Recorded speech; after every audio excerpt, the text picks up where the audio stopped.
యేసుక్రీస్తు ప్రభు శిలువలో పలికిన రెండవ మాటను ధ్యానం చేసుకుందాం. ఆహా మహాత్మా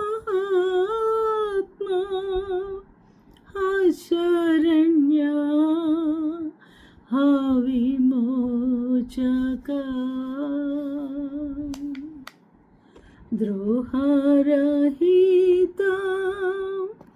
చంపే నేను నా దోషమే గదా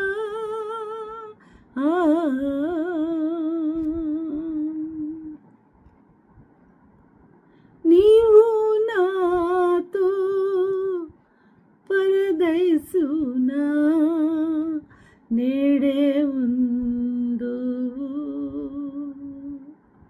పవనుండా ఇట్లు బలికి పాపిగా చేతే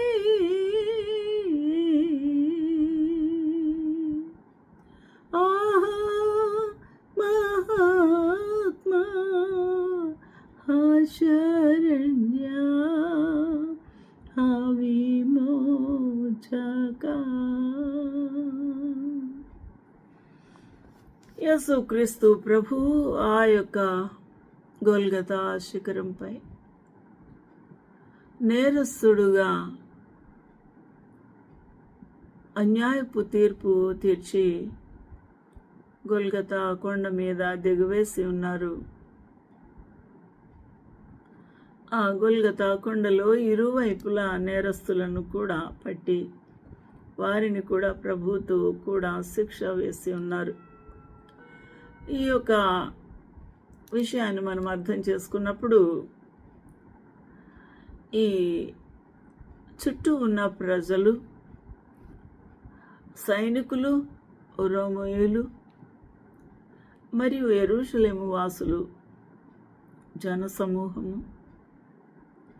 గలిలయ స్త్రీలు, ఆయా స్త్రీలు, దూరం నుండి వచ్చిన వారు, ప్రజా సమూహములు మరియు ప్రధాన యాజకులు, శాస్త్రులు, అధిపతులు కూడా ఉన్నారు.